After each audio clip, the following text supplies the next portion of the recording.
કેમ છો મિત્રો?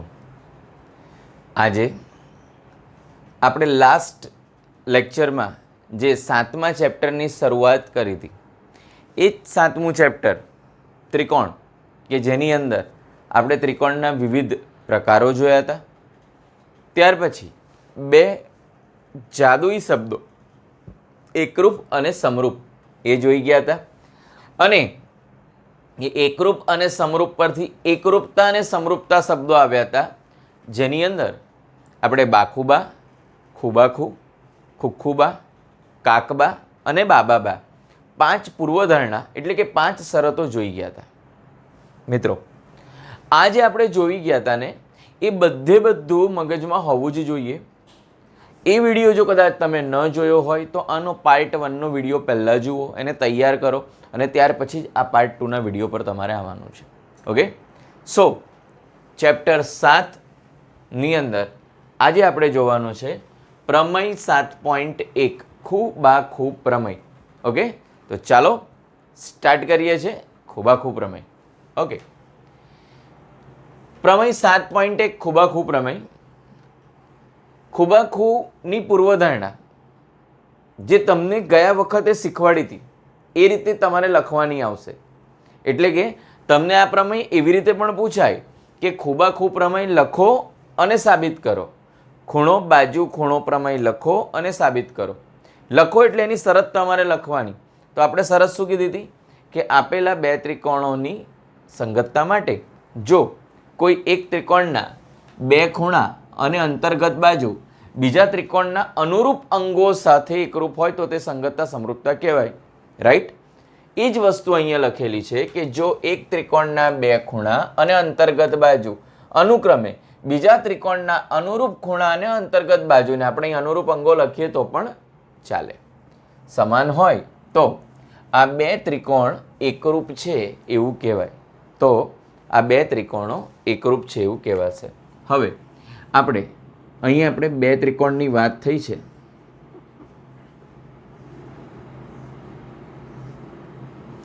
એટલે ત્રિકોણ એબીસી અને ત્રિકોણ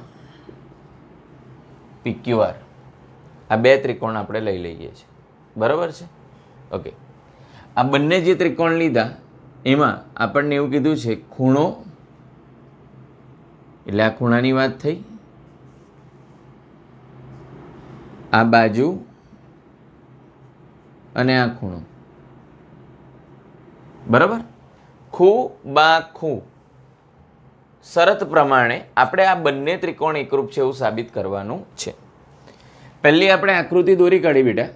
હવે એના ઉપરથી લખીશું પક્ષ, કે ત્રિકોણ એબીસી અને ત્રિકોણ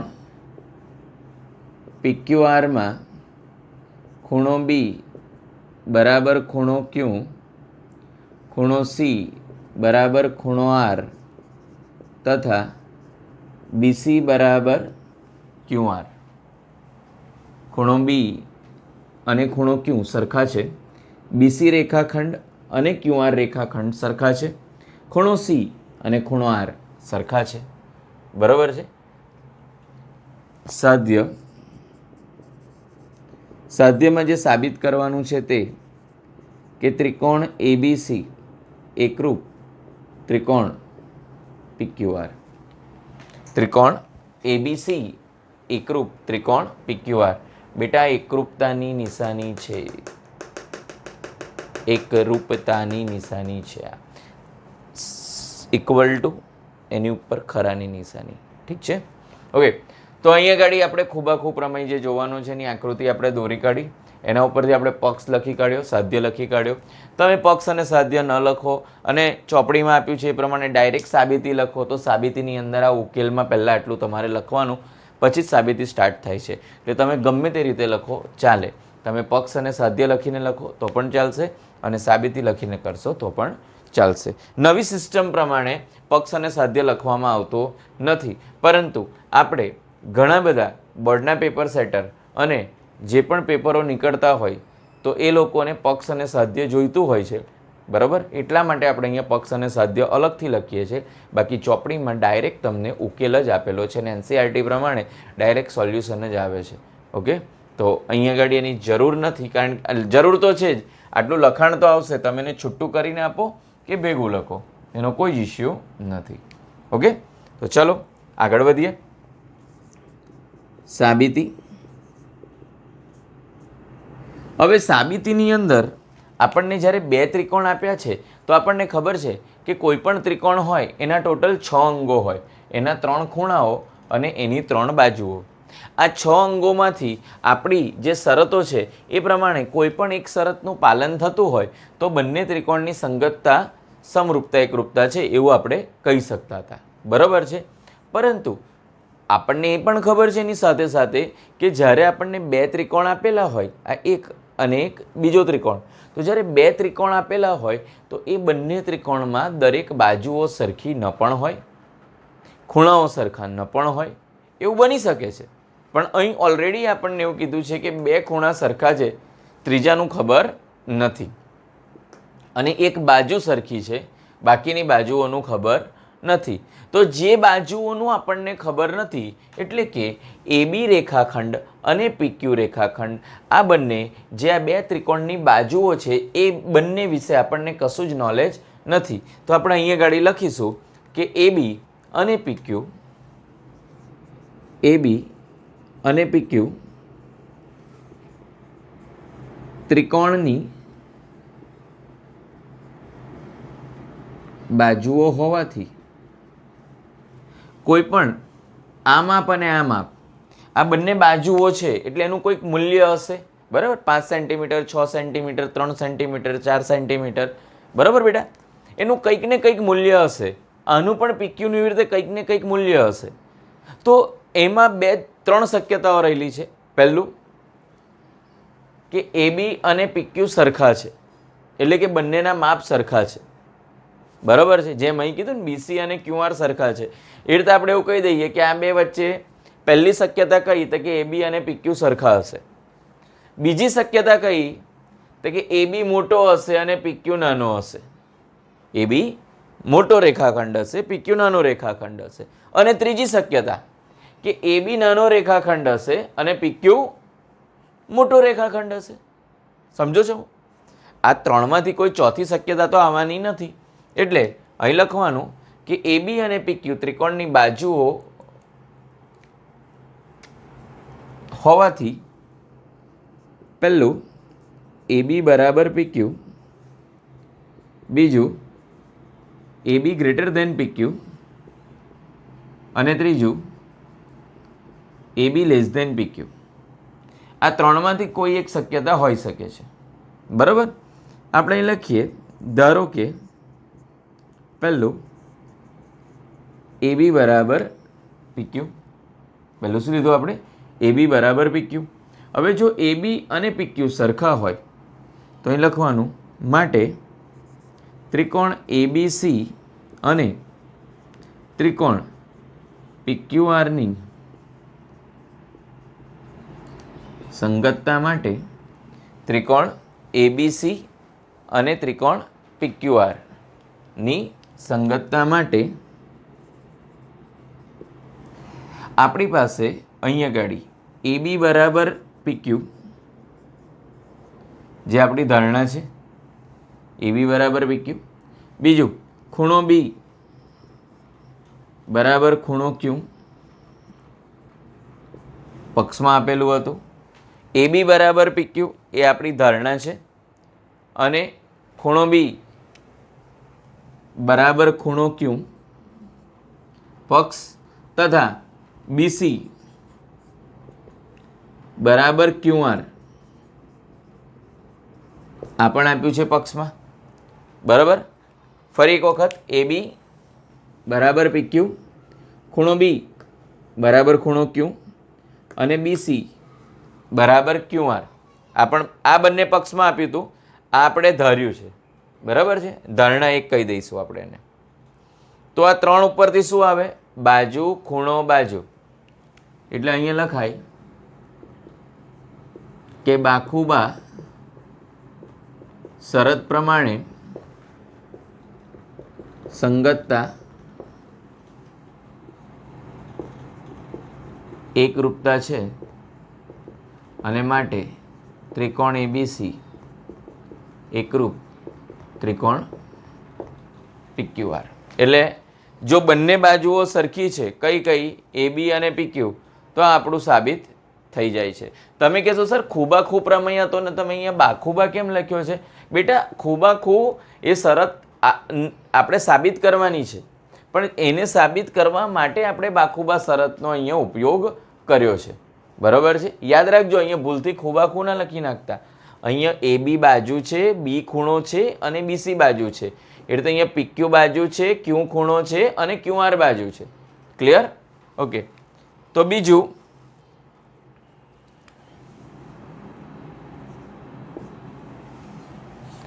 AB greater than PQ. AB greater than PQ. હવે AB ગ્રેટર ધેન PQ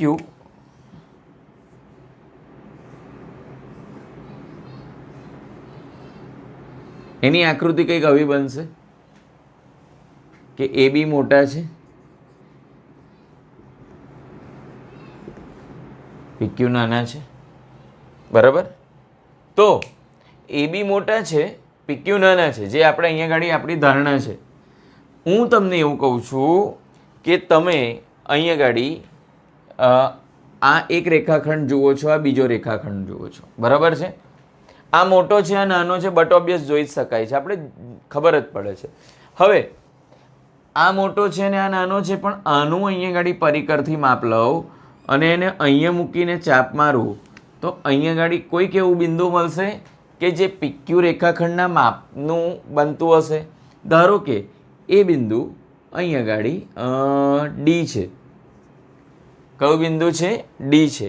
કે જેને કારણે આ D થી B છે, એટલે કે B થી D કે D થી B જે તમે કહો તો ચાલે, આ જે રેખાખંડ છે એ PQ જેટલો થાય છે. સમજો છો હું જે કહેવા માંગુ છું તે? એટલે કે આ ત્રિકોણ જે બન્યો એ PQR જેટલો ત્રિકોણ બને છે. ખ્યાલ આવી રહ્યો છે તમને? બટ ઓબ્વિયસ છે તમારી આ બે તો સરખી જ છે, એ તો આપણે અહીં પહેલાં કહી દીધું છે. જઈ રહ્યું છે? ખાલી આપણે બાજુની લંબાઈ નાની મોટી કરવાની વાત છે. બરાબર? એટલે અહીં લખવાનું AB ગ્રેટર ધેન PQ હોવાથી AB ગ્રેટર ધેન PQ હોવાથી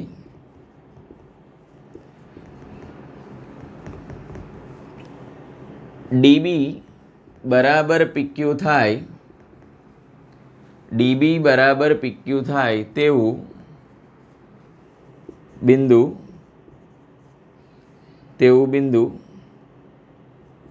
D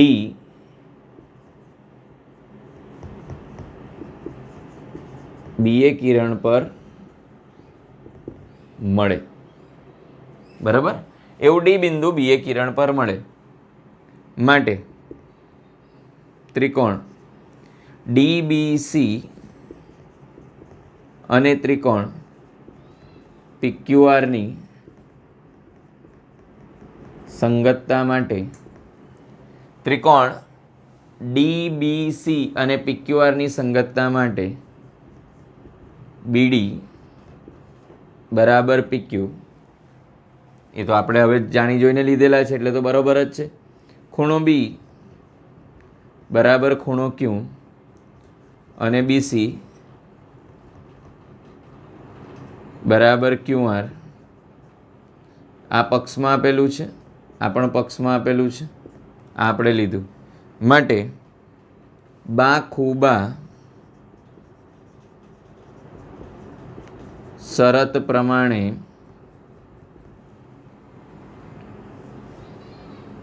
ત્રિકોણ DBC એકરૂપ ત્રિકોણ PQR. બરાબર છે? DBC એકરૂપ ત્રિકોણ PQR આવું આપણું મળી ગયું. બરાબર છે? એટલે એના અનુરૂપ અંગો બી સમાન થઈ ગયા. માટે એના અનુરૂપ અંગો, જો આ બે ત્રિકોણ સરખા હોય તેના અનુરૂપ અંગો બી સમાન. એટલે શું આવ્યું? તો કે ખૂણો DCB માટે DCB બરાબર ખૂણો PRQ. DCB બરાબર PRQ. બરાબર છે. CPCT લખવાનું અહીંયા. તમે પૂછશો પાછું સર CPCT એટલે શું? Corresponding parts of corresponding triangle. એકરૂપ ત્રિકોણના એકરૂપ અંગો. બરાબર છે. પણ અહીંયા ગાડી આપણને એવું આવ્યું કે DCB આ ખૂણો ઇઝ ઇક્વલ ટુ PRQ, પરંતુ પક્ષમાં તો આપણે શું કીધું હતું કે ખૂણો C અને R સરખા છે, એટલે લખવાનું પરંતુ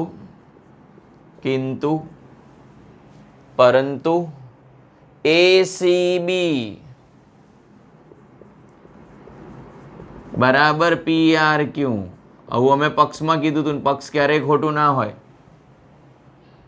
તો જો આના બરાબર PRQ અને આના બરાબર પણ PRQ માટે ખૂણો DCB બરાબર ખૂણો ACB. ખૂણો DCB બરાબર ખૂણો ACB. હવે DCB અને ACB સરખા થઈ ગયા. બરાબર છે. માટે એ કિરણ ઉપર B થી સમાન અંતરે હું એવું કહું D બિંદુ પણ છે અને A બિંદુ પણ છે. આ શક્ય ખરું? એટલે હું સમજાવું. હું તમને એવું કહું કે તમે અહીંયા મારાથી 5 ફૂટના અંતરે બેઠા છો, ચલો 3 ફૂટના અંતરે બેઠા છો. હવે હું એવું કહું કે મારાથી 3 ફૂટના અંતરે એ સ્ટુડન્ટ પણ છે અને મારાથી 3 ફૂટના અંતરે બી સ્ટુડન્ટ પણ છે. શું આ શક્ય છે કે મારાથી સમાન અંતરે 2 સ્ટુડન્ટ બેઠેલા છે, એક જ દિશામાં બેઠેલા છે, 90ના ખૂણે જ બેઠેલા છે? તો કદાચ એ શક્ય નથી. કદાચ આ વસ્તુ શક્ય નથી. સમજો છો? એક બિંદુ ઉપર બીજું બિંદુ હોય એ વસ્તુ શક્ય જ નથી. માટે અહીં લખાય કે BA કિરણ ઉપર B થી સમાન અંતરે A અને D બિંદુ ન હોઈ શકે, માટે A બરાબર D. એટલે એનો મિનિંગ કે A અને D અલગ નથી ભાઈ, A અને D સરખા જ છે. અને જો A અને D સરખા હોય તો માટે ત્રિકોણ ABC એકરૂપ ત્રિકોણ PQR, કારણ કે DBC બરાબર તો PQR હતું જ. ક્લિયર? ખ્યાલ આવે છે? હવે ત્રીજો વિકલ્પ AB લેસ ધેન PQ. કયો વિકલ્પ? ત્રીજો વિકલ્પ AB લેસ ધેન PQ. બેટા જો AB લેસ ધેન PQ હોય તો સેમ આ જ રીતે આમાં જેમ નાનું લીધું હતું એમ એમાં મોટું લઈશું. એટલે અહીં લખીશું પરિણામ 2 ની જેમ જ આ પણ સાબિત કરી શકાય છે. માટે ત્રિકોણ ABC એકરૂપ ત્રિકોણ PQR. ત્રિકોણ ABC એકરૂપ ત્રિકોણ PQR. ક્લિયર? તો આ તમારો આખો પ્રમેય થયો. પ્રમેય 7.1 ખૂબાખૂબ પ્રમેય, મોસ્ટ આઈએમપી પ્રમેય, 3 પાર્ટનો પ્રમેય છે. ત્રીજા પાર્ટમાં કશું છે જ નહીં. મેન છે પહેલો અને બીજો પાર્ટ. બરાબર? કદાચ મેં અહીંયા ગાડી 2 સેન્ટેન્સ વધારે લખ્યા હશે તમને સમજાવવા માટે, પણ ઓછા તો નહીં જ લખ્યા હોય. તમારી ટેક્સ્ટબુકમાં આના કરતાં ઓછા સેન્ટેન્સ હશે. બરાબર? પણ ઘણા એવા પોઈન્ટ છે કે જે તમને ડિટેલમાં સમજાવવા જરૂરી હોય, એટલે અમે અહીંયા બોર્ડ ઉપર લખતા હોય. તમારે એક્ઝામમાં બધા પોઈન્ટ્સ લખવા બી જરૂરી નથી. ટેક્સ્ટબુકમાં જેટલું આપ્યું છે એટલું લખશો, ઇટ્સ મોર ધેન ઇનફ છે. બટ સમજાવવા માટે તમને આ થોડુંક વધારે લખેલું હશે. ઓકે, તમારે એક્ઝામમાં શું લખવાનું છે, ટેક્સ્ટબુકમાં આપ્યું એટલું જ લખવાનું છે, પણ આનો એક ફોટો ક્લિક કરીને મૂકી રાખવાનો એટલા માટે, અથવા એક વખત લખીને મૂકી રાખવાનું કે ફરી વખત જ્યારે આપણે સમજવું હોય ત્યારે કદાચ ચોપડીમાં આપેલું એ આપણને ન ખબર પડે તો આપણે સરે સમજાયેલી વસ્તુ આપણી પાસે હોવી જરૂરી છે કે આ પોઈન્ટ સરે આ રીતે સમજાવ્યો હતો, એટલે તમારે તમારી ભાષામાં એને લખી કાઢવાનો છે. ઓકે, ફરી એક વખત આખો પ્રમેય જોઈ લઈએ. પ્રમેય 7.1 ખૂબાખૂ પ્રમેય.